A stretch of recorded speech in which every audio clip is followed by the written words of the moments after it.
So I've just been walking pit lane and I've found this immaculate S15 Silvia here, built for Time Attack, and I'm here with its owner, Charles. Charles, first, amazing car, and thanks for having a chat with me. No, thank you very much. Thanks for having me, and thanks for taking the time to do this interview. Appreciate it. Well, basically, Charles, I wanted to chat with you about the fabrication process of this car and sort of the process of taking it from whatever it began as to the point where you're now competing at World Time Attack. Yeah, so I think there's a couple of guys that are instrumental in that. Obviously, approached Dave Ferrin in relating to the fabrication side of it and the roll cage. And at the start of it all, I was sort of like, I just want a bit of a tube rear end, or I had really no understanding of what I was wanting. So first thing Dave Ferrin said to me was, I think you need to get in touch with Barry Locke, the engineer, and that's where it all started. So yeah. Okay. So obviously, you then went to Dave, you went to Barry Locke, and then you had, did you have any inspiration behind sort of what you wanted the car to be, or you basically went with the ruling of what you wanted the car to compete in, or? Yeah, so obviously I've come down previous years. I've always been a fan of motorsport and obviously Time Attack, just from the creativity side of it and the accessibility to bring a car to an event and have a good time.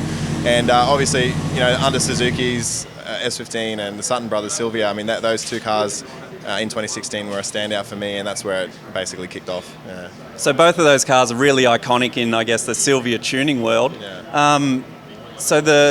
You basically went to Barry Locke with an idea of what you wanted to compete in and what you wanted the car to be. In what terms of fabrication did he really drive, I guess, the build to the point where it is now?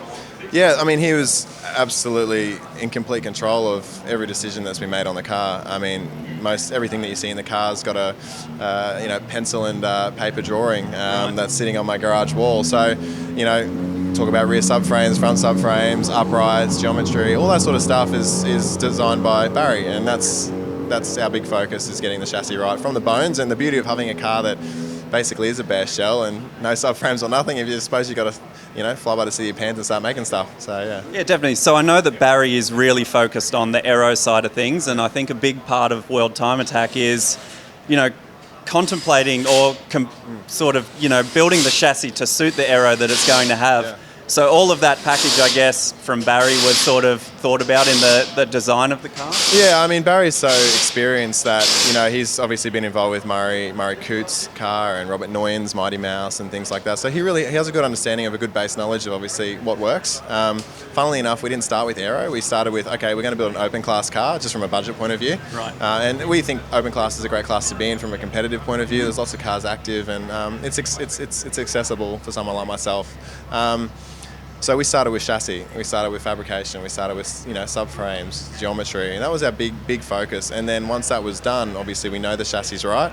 Yep. Then we look at the aero, and then those two come hand in hand, and then you have a nice balanced car. So yeah, that's sort of the process. And Barry obviously drew up all the fabrication side of it, and David Ferrin put it together and assembled it in the car. Yep. Yeah. And just looking in the engine bay here, it's not much looks stock, including motor placement and the way that everything is developed in there.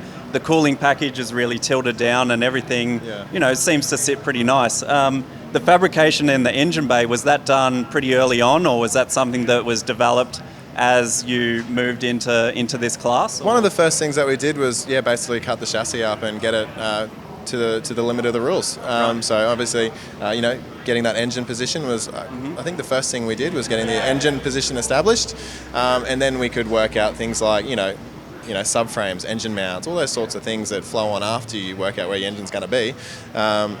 So that's sort of where that all started from. Yeah. Yeah, good. So the car is obviously quite different to standard. I'm noticing that the fuel tank's in next to the driver, and how did you sort of, package everything, and is all of that sort of something that Barry, I guess, led you to? Or? Yeah, of course, yeah. I mean, everything that's in this car is a decision that's been made. There's been no guessing from myself or anyone else. Barry's been the chief decision maker, and I think you've got to have somebody that makes those calls. Whether they're right or wrong, you need to have one person leading it, and that's where Barry's just so experienced, So, you've got your fuel system there and your dry sump tank offsetting the driver's position, and that just helps with balance. And and the thing was, after we put it all together, it showed in the end because the corner balancing we didn't have to touch it. Really? We did not touch the corner balances after the car was put together, and either in the 50-50 weight distribution, it was perfect. Right. So looking at the suspension design, and you mentioned the tubular front and rear subframes. Yeah. Obviously, it's a dual wishbone suspension setup. Yeah. So we've got the double wishbone rear end with a chromoly setup, and bolting into the standard S15 pickup points as per the rules. Right. And then obviously the front we've got some billet uprights and the McPherson strut with a lower A-arm. That's all hinged off the subframe for the motor. Yeah. And making the aero to suit the chassis, is that something that you had a hand in? Yeah. So obviously Barry, once all the decisions were made with it was almost like a roller almost. Then we're going, okay, where's the aero design? And the next set of drawings turn up, and that's when I sort of got into my shed and started with a planer and some MDF and started shaping up all the plugs, especially for the front end and some trick parts at the back there. I started with that, and had to set all the wheel positions up and full bump and all that, and moulded the whole body kit.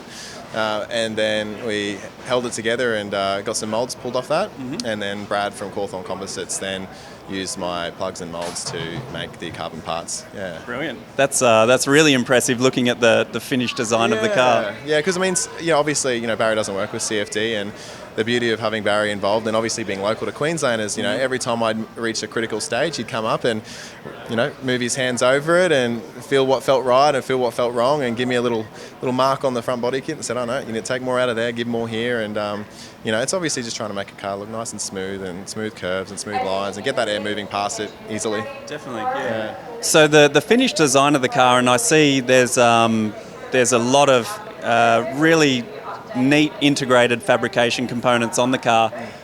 So the first thing that was fabricated was obviously the roll cage. Yeah. And then was there anything that you sort of forgot along the way that you then needed to revisit the fabricator and add? Or we had a long time to think about it, because when we started in 2016 there was a considerable rule change, I think in 2017, end of 2017, somewhere there, which obviously changed the open class rules dramatically. Mm-hmm. And thankfully we weren't too far along the line.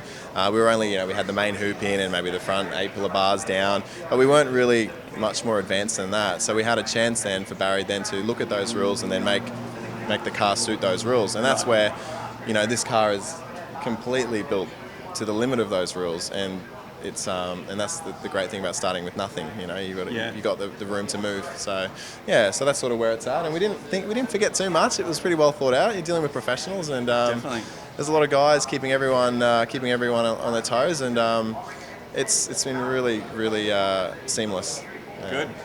Well, that's really good to hear. It sounds like an amazingly planned and executed project, and it's good to see it out here at World Time Attack, and I wish you all the best for the weekend. No, I appreciate it. Thank you very much. Thank you.